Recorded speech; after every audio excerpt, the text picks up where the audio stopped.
I had no plans on making this video, but it was on my mind for some reason. Lisa Bluder is an overrated coach. No one has changed the perception of a coach more than Caitlin Clark has for Lisa. She's not a bad coach by any means, but her greatness is overstated. Respectfully, her resume before Caitlin Clark is terrible. She became the head coach for Iowa in 2000 and has been coaching for 23 seasons. Before Caitlin, she has only made the Elite Eight once, when she had another Naismith player, Megan Gustafson. She has only made the Sweet 16 two times before Caitlin as well. Let's compare that to Corey Close's resume. Corey is viewed as a decent coach, but nothing too crazy. She's had significantly more Sweet 16 experiences, and has made the Elite Eight as well. She's been coaching half the amount of time as Lisa.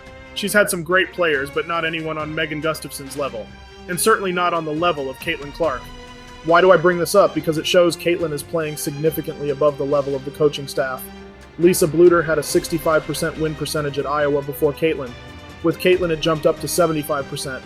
Even her resume with Caitlin Clark isn't that impressive, especially given the caliber of player she is. I don't blame Lisa or Iowa for losing against UConn in the Sweet 16 the first year Caitlin Clark got there. They were hopelessly outgunned by UConn's stacked roster. However, losing at home in the second round to Creighton is just straight up unacceptable. What makes matters worse is they lost because they got cooked by a former Iowa player, Lauren Jensen.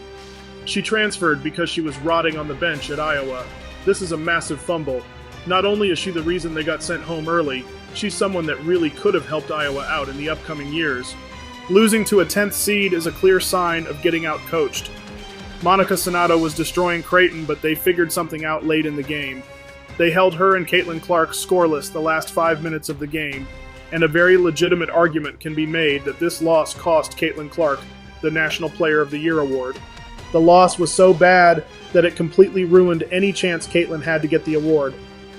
An argument can be made that Aaliyah Boston would have got it anyway, but the conversation becomes a lot harder. Iowa redeemed themselves the next year. They made it all the way to the national championship game. This is impressive, but Lisa's game plan cost them any chance of winning that game. I'm surprised this isn't talked about more, but Lisa Bluder was running a middle school defense versus LSU. Just because South Carolina can't shoot doesn't mean LSU can't. She basically let LSU take uncontested threes the entire game. Iowa players had the mindset that players have in a rec center. They see someone keep making wide open shots and hoping they will eventually miss. Then the game gets out of hand. Sure, the reffing was bad, but Iowa never gave themselves a chance. Caitlin Clark arguably had the greatest season of any college player ever, and it was ruined by a sorry excuse of a game plan. Shot, this and that. You're like, okay, her threes aren't that good of a percentage. All of a sudden, she got 4 threes in the first half, and I'm like, okay, I swear that always happens to us. Coach Bluder's like, oh, she can't shoot. She can't shoot. Like, we're sagging off this game. And I'm like, it always seems, it never fails that somehow the person that can't shoot always scores. Like, it just doesn't make sense, but that always happens to us. Every time. Just get out the window. Yeah, this is what we're gonna do. We're like, whose scout was this? Come on, they even watched the film. Iowa wasted Megan Gustafson, one of the most dominant bigs women college basketball has seen. They have done better with Caitlin Clark, but it's still not enough. Iowa made zero moves in the offseason. No transfers added to the team. And I don't want to hear the excuse that it's Iowa and no one wants to live there. Look at where a lot of the top college athletic programs are located.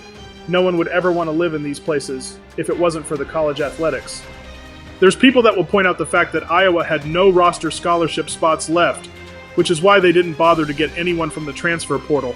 Look, this is Division I sports. You can't please everyone, especially if you want to win. This is when you pull a Deion Sanders and tell some players to get in the portal. There are some great Midwestern schools that would love to take the bottom players on Iowa's roster. The truth is, Lisa and Bluder in Iowa are dead set on keeping the team makeup of all Midwestern players. I'm not making this up, just look at their rosters over the years. They need to go down south or the West Coast and get some size. I get they want to keep the team mostly of Iowa players and ones from neighboring states, but that's not going to get it done.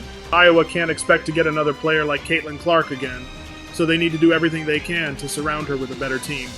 They fumbled Lauren Jensen, who would have been the perfect two-guard to accompany Caitlin. They fumbled in the LSU game by running a lazy game plan. Now they screw up in the offseason by adding no transfers. Caitlin Clark is the greatest thing to happen to Iowa athletics, and they need to do better by her. I imagine this video will be controversial. I'd love to hear your thoughts on this topic, even if you don't agree. Thanks for watching.